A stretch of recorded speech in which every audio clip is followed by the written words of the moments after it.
답은 AI 반도체, 또 최대 2차 전지 비교 분석, 2차 전지와 조선 수익의 길, 점상과 함께하는 특별 강연회. QR코드를 인식해 확인해보세요. 네, 뉴스토마토의 기사를 통해서 오늘의 주요 뉴스를 살펴보는 뉴스 브리프입니다. 첫 번째 소식부터 알아보겠습니다. 자, 첫 번째 소식은 삼성전자의 반도체 위기 극복을 위한 노력 한 가지를 전해드리겠습니다. 이 반도체 수장을 바꿨다는 내용인데요. 자, 제목부터 보겠습니다. 삼성전자 반도체 새 수장의 전영현 부회장. 자, 그러면 기사 내용 지금부터 자세히 전해드리죠. 삼성전자가 반도체 사업의 새 수장으로 전영현 미래사업기획단장 이 부회장을 임명하게 됐습니다. 삼성전자가 고대역폭 메모리 HBM에서 경쟁사인 SK하이닉스의 주도권을 뺏긴 데 이어서 미래 반도체 사업에 대한 위기감을 반영한 조치다. 이렇게 좀 풀이가 되고 있는 모습인데요. 자, 전영현, 그는 어떤 인물이길래 이렇게 주목받고 있는 걸까? 자, 지금부터 간단히 좀 경력을 보겠습니다. 전 신임 DS 부분장은 LG 반도체 출신입니다. 2000년에 삼성전자 메모리 사업부로 입사를 해서 D램 그리고 낸드 플래시 개발, 메모리 사업 부장을 역임한 반도체 전문가라는 거죠. 자, 그래서 이목을 끌고 있는 모습이고요.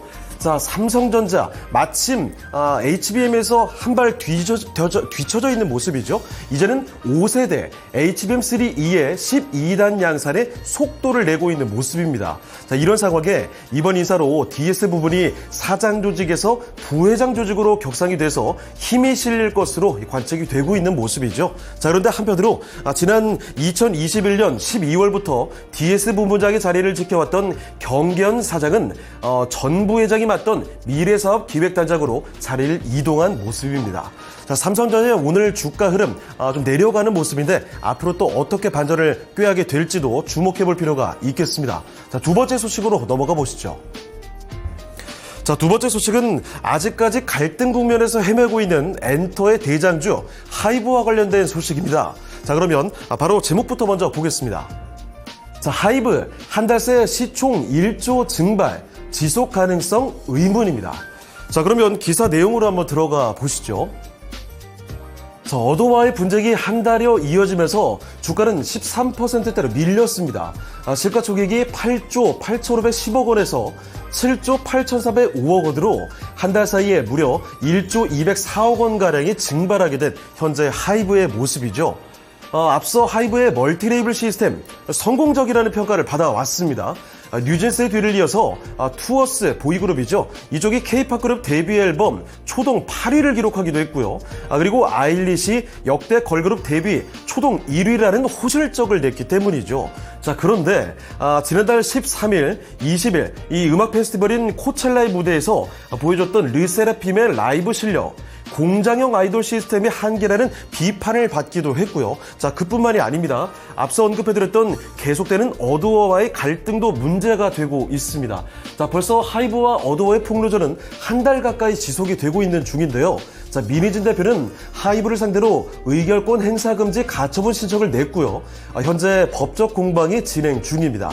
자, 엎친 데 덮친 격으로 하이브는 올해 1분기 실적마저도 어닝 쇼크를 기록했습니다. 자, 매출을 먼저 보게 되면 이 전년 대비해서 12% 감소한 3,609억 원, 그리고 영업이익은 전년 대비 73% 감소한 144억 원을 기록하게 됐습니다. 자, 그래서 이 업계 관계자는 엔터업계에서 멀티레이블 체제는 아직 과도기인 것 같다고 지적을 하기도 했죠. 자, 하이브의 주가는 역시 여전히 바닥권의 흐름을 지나가고 있습니다. 앞으로는 또 어떻게 상승을 이끌어낼지 주목해 볼 필요가 있겠습니다. 자, 세 번째 소식, 이 공기업에 준하는 성격을 갖고 있는 통신사죠. KT와 관련된 소식으로 꾸며봤습니다. 이 회사 성격상 윤리 경영을 강조하는 곳인데 제목 한번 보실까요? 자, 영업이익 성장률 최고 KT. 그런데 사회공헌 인쇄, 기부금 대폭 삭감입니다. 자, 그러면 지금부터 기사 내용 짚어보시죠. 자, 1분기 통신 3사 가운데서 가장 높은 영업이익 성장률을 기록한 KT가 기부금을 크게 줄인 것으로 나타났습니다. 1분기 기준으로 해서 기부금 37억 5,300만 원을 집행하게 됐는데요.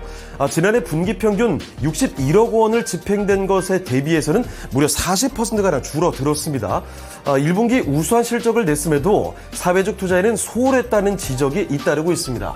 실제 별도 기준 매출은 2010년 이후 약 14년 만에 1분기 기준 4조 원 돌파라는 기록을 세우기도 했죠. 경쟁사인 SK텔레콤과 LG U+가 정체된 영업이익 실적을 낸 것과 달리 KT는 이익 개선 부문에서도 가장 월등한 모습을 보여주고 있습니다. KT는 이에 대해서 이 분기별로 비교해서는 안 된다, 무리가 있다, 연간으로 봐야 된다라고 이야기를 하고 있고요. 2022년과 2023년에는 실제로 통신 3사 중 가장 많은 기부금이 책정되기도 했었다는 거죠. 그런데 업계에서는 김영섭 KT 대표 집권 이후에 비용 통제를 강화한 영향이다, 이렇게 평가를 내놓고 있습니다. 이렇게 해서 지금까지 뉴스브리프 정보를 전해드렸고요. 더 많은 뉴스토마토 기사를 확인하고 싶으시면 옆에 QR코드로 확인하고 들어오시면 되겠습니다. 지금까지 뉴스브리프였습니다.